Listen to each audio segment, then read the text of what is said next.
Cuando se piensa en un santo, tal vez no se considera en primer momento que esa persona sea del tipo de persona osada, aquella que es muy aventada, que es impulsiva, que ese santo pueda empuñar un hacha o un martillo o que se dedique a derribar árboles como los robles.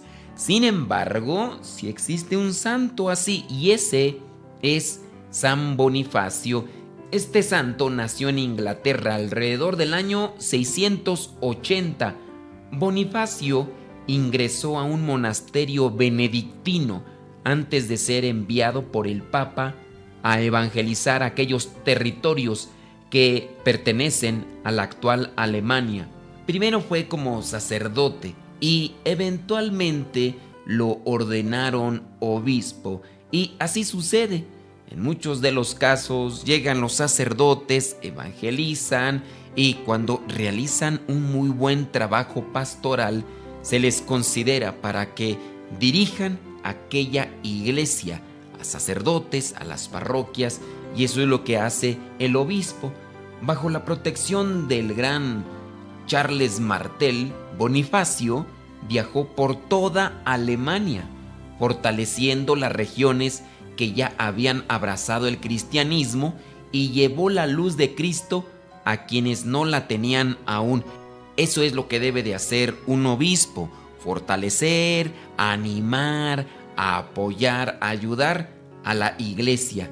Sobre este santo, el Papa Benedicto XVI dijo por allá en el año 2009 que su incansable labor de San Bonifacio, su don para la organización y su carácter moldeable, amiguero y firme fueron determinantes para el éxito de sus viajes. Son características que debemos de tener todos los que estamos dentro de la iglesia.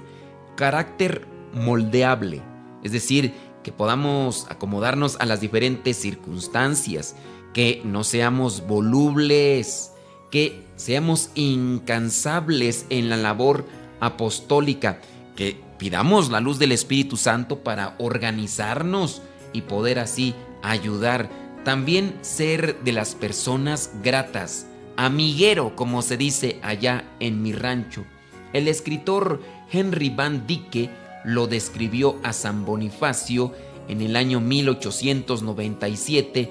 Este libro de Henry Van Dyke escribió de San Bonifacio en su libro The First Christmas Tree, el primer árbol de Navidad. ¡Qué buen tipo!, dijo este escritor. Era justo y ligero, pero recto como una lanza y fuerte como un bastón de roble. Su rostro todavía era joven, su piel suave estaba bronceada por el sol y el viento, sus ojos grises, limpios y amables brillaban como el fuego cuando hablaba de sus aventuras y de los malos actos de los falsos sacerdotes a quienes San Bonifacio enfrentó. Alrededor del año 723, Bonifacio viajó con un pequeño grupo de personas a la región de la Baja Sajonia. Él conocía a una comunidad de paganos cerca de Geismar que en medio del invierno iban a realizar lo que era un sacrificio humano, donde usualmente la víctima era un niño. Esta víctima se la iban a ofrecer a un dios pagano, un dios que a lo mejor tú has escuchado por las películas o las series animadas de estos personajes que aparecen en los superhéroes. Sí, esta víctima iba a ser ofrecida a Thor, ¿sí? A Thor, el dios del trueno, y se iba a hacer este sacrificio en la base de un roble al que consideraban sagrado y que era conocido como el roble del trueno.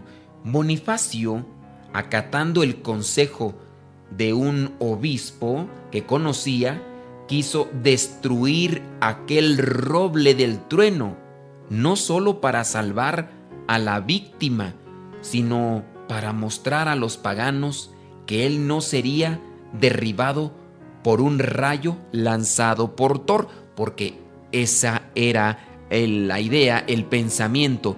Si tú destruyes aquel roble, Thor, el dios del trueno, te lanzará uno de sus rayos y acabará con tu vida. San Bonifacio y sus compañeros llegaron a la aldea en la víspera de Navidad, justo a tiempo para interrumpir el sacrificio. El obispo carga con una vara o bastón al cual se le llama báculo, que es representativo del que cuida las ovejas, del pastor. Bueno, pues justo a tiempo, con ese báculo en la mano, Bonifacio se acercó a los paganos que se habían reunido en la base del roble del trueno y les dijo: aquí está el roble del trueno y aquí está la cruz de Cristo, que romperá el martillo del dios falso Thor. El verdugo levantó un martillo para ejecutar a la víctima que había sido colocada para el sacrificio, pero en el descenso el obispo extendió su báculo, este bastón, para bloquear el golpe y, milagrosamente, se puede decir, rompió el gran martillo que cargaba el verdugo y de esa manera pudo salvar a aquella víctima.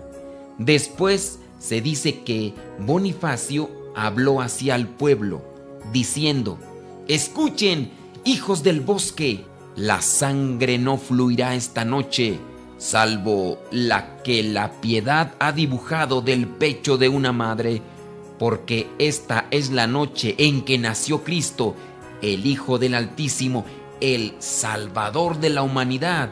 Él es más justo que Baldur el hermoso, más grande que Odín el sabio, más gentil que Freya el bueno. Desde su venida el sacrificio ha terminado, la oscuridad, Thor, a quien han llamado en vano, es la muerte. En lo profundo de las sombras de Niflheim, él se ha perdido para siempre. Así es que ahora, en esta noche, ustedes empezarán a vivir. Este árbol sangriento ya nunca más oscurecerá su tierra. En el nombre de Dios voy a destruirlo. Así habló Bonifacio. Entonces tomó un hacha que estaba por ahí cerca y, según la tradición, cuando la blandió poderosamente hacia el roble, una gran ráfaga de viento voló el bosque y derribó el árbol con raíces y todo. El árbol cayó al suelo y se rompió en 4 pedazos. Después de este suceso, Bonifacio construyó una capilla con la madera de aquel roble, pero esta historia va más allá de las ruinas del poderoso árbol.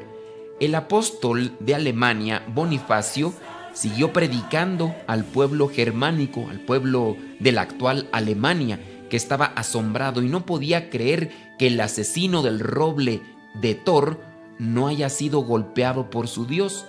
Bonifacio miró más allá, donde yacía el roble, y señaló a un pequeño abeto y dijo: este pequeño árbol, este pequeño hijo del bosque, será su árbol santo esta noche.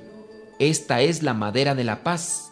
Es el signo de una vida sin fin, porque sus hojas son siempre verdes. Miren cómo las puntas están dirigidas hacia el cielo. Hay que llamarlo el árbol del niño Jesús. Reúnanse en torno a él, no en el bosque salvaje, sino en sus hogares. Allí habrá refugio y no habrá actos sangrientos, sino regalos amorosos y ritos de bondad. Se dice que así los alemanes empezaron una nueva tradición esa noche, que se ha extendido hasta nuestros días. Así comienza una tradición y también comienza algo que viene a ser significativo para pensar en aquel que nos da la vida eterna, Jesús, el Hijo de Dios. Para estar cerca